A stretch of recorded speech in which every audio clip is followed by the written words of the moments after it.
कोली समाज हमेशा से गौरवान्वित रहा है, कभी दलित ये रहा ही नहीं।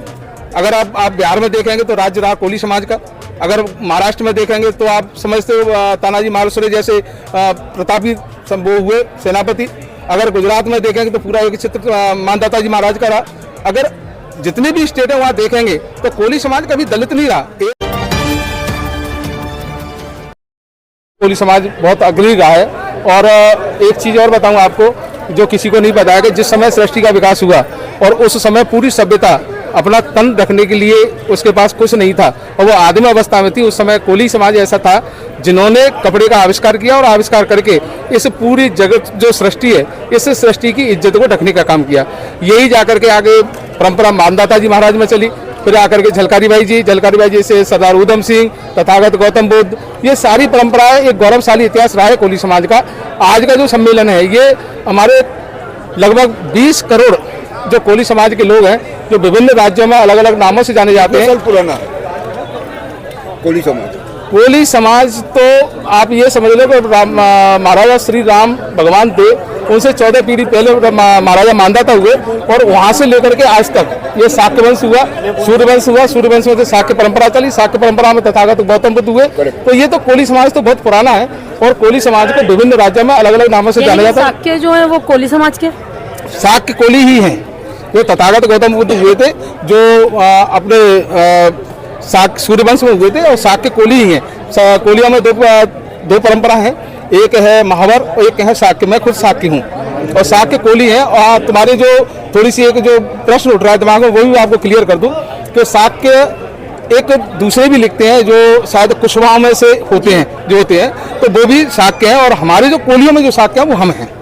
चलिए एक चीज़ और पूछना चाहते हैं, जिस तरीके से आपने कहा कि रामचंद्र से पहले का आपका वंश है, तो फिर आप उस लेवल पर बराबरी क्यों नहीं है ब्राह्मणों की तरह या रघुवंशियों की तरह? थोड़ा सा मैं आपको कहीं दलित और कहीं पिछड़े में आपको गिना जा रहा है, ये छुआछूत है। ये जो आपका जो विषय है ना, ये छुआछूत करने वाले वो राजनीतिक लोग हैं जो इस समाज को विभाजित कर रखा है। समाज कोली समाज हमेशा से गौरवान्वित रहा है, कभी दलित ये रहा ही नहीं। अगर आप बिहार में देखेंगे तो राज्य रहा कोली समाज का, अगर महाराष्ट्र में देखेंगे तो आप समझते हो तानाजी मालुसरे जैसे प्रतापी वो हुए सेनापति, अगर गुजरात में देखेंगे तो पूरा एक क्षेत्र मानदाता जी महाराज का रहा। अगर जितने भी स्टेट है वहाँ देखेंगे तो कोली समाज कभी दलित नहीं रहा। ये तो तथाकथित कुछ लोग हैं कोली समाज के ही है, तो रहा उनके साथ नहीं, कोली समाज के साथ कभी छुआछूत नहीं रहा। अभी मंच पर कहा गया कि आज भी कोली समाज के साथ छुआछूत होता है कहीं ना नहीं, ये सब उन लोगों की मानसिकता है जो कुछ लोगों से कुछ लोग जो मानसिकता है जो अपने आप को दलित बता करके और उसका कुछ अपना फायदा लेना चाहते हैं। कोली समाज कभी दलित नहीं रहा, मैं इसका विरोधी रहा हूँ हमेशा से। कोली समाज ने हमेशा राज किया है, कोली समाज वैज्ञानिक रूप से रहा, कोली समाज सभी क्षेत्रों में आगे रहा है, आज भी आगे। तो कई राज्यों में आज भी कोली समाज ओबीसी में और कई राज्यों में एससी में गिना जाता है। ये आपका ये और दलितों के जो हक है, दलितों का जो आरक्षण है वो कोली समाज प्रॉपर लेता है। नहीं, ये जो आपका जो प्रश्न है ये बिल्कुल वाजिब है कि कोली समाज को विभिन्न राज्यों में विभिन्न नामों से जानते हैं और जो कैटेगरी की बात है दलित समाज कहकर के इसको अपमानित किया जाता है, जबकि कोली समाज अन्य राज्यों में ओबीसी में भी कोली समाज है, एसटी में भी कोली समाज है, एससी में भी है और जनरल में भी है। ये सभी में कोली समाज है। जहाँ जिस राज्य की जैसी परंपरा रही, जैसी उसकी उपयोगिता रही और वहाँ पे उस कैटेगरी में उस कोली समाज को डाल दिया। और जो कोली समाज के जो विभिन्न नाम हैं लगभग 67 तरह के कोली पाए जाते हैं और उनका जैसा व्यवसाय रहा था उनको उसी तरह से नाम से जाना गया। अच्छा, एक आखिरी सवाल है मेरा। यहाँ पर सबको लेकर के बात कही गई और पूरे समाज को इकट्ठा करने की बात करी गई यहाँ पर, और यहाँ तक कि संविधान अलग बताया गया कि हमारा संविधान जो है दिखाया गया कि कोली समाज का संविधान अलग है, लेकिन किसी भी व्यक्ति ने मंच पर आकर के एक बात नहीं करी नशे के ऊपर, क्योंकि सबसे ज्यादा जो है नशे को लेकर के यहाँ कोई बात नहीं हुई, तमाम बातें की गई। नहीं, ये जो आपका विषय है जो संविधान को लेके है वो संविधान कोली समाज का नहीं है, वो अखिल भारतीय कोली समाज जो संगठन है उसका संविधान है। और आपका जो वाजिब है ये कि सिर्फ कोलियों में ही नहीं, हमारा कोली समाज अगर पीछे भी रहा है ना तो वास्तव में इस नशे की बदौलत रहा है। और इनको आपको थोड़ा सा मैं बैकग्राउंड में ले जाकर के बताना चाहूँगा कि उद्योग जहाँ के आप जिस शब्द का आप उपयोग कर रहे हो ना, उद्योग धंधे, सबसे पहले उद्योग धंधे चलाने वाला आविष्कारक कोली समाज ही था जिसने कपड़े का आविष्कार करके और इस धंधे की नींव डाली थी और वही आगे जाकर के हमारे लिए एक गौरवान्वित करने वाला विषय बना। पूरा देश में भारत के संविधान को कितना मानता है कोली समाज? नहीं, कोली समाज पूर्ण रूप से भारतीय संविधान के अनुसार जीता है और भारतीय संविधान के अनुसार अपनी कार्यपद्धति करता है और संविधान में जो चलता है वही संविधान के समर्थन में और सब चीजें हैं। कोली समाज का कोई अलग से संविधान थोड़ी है या कोली समाज का कोई अलग से राष्ट्र थोड़ी है। जब हम भारत के निवासी हैं और हिंदुत्व हम विश्वास करते हैं तो निश्चित रूप से कुछ लोग हैं जो अपने राजनीतिक स्वार्थ के लिए दलित बताते हैं, कोई कुछ कहते हैं कि कुछ कहते हैं, वो लोग अपनी मानसिकता रखते हैं और मैं अपनी मानसिकता पूरा देश में 18 करोड़ कोली समाज के लोग हैं।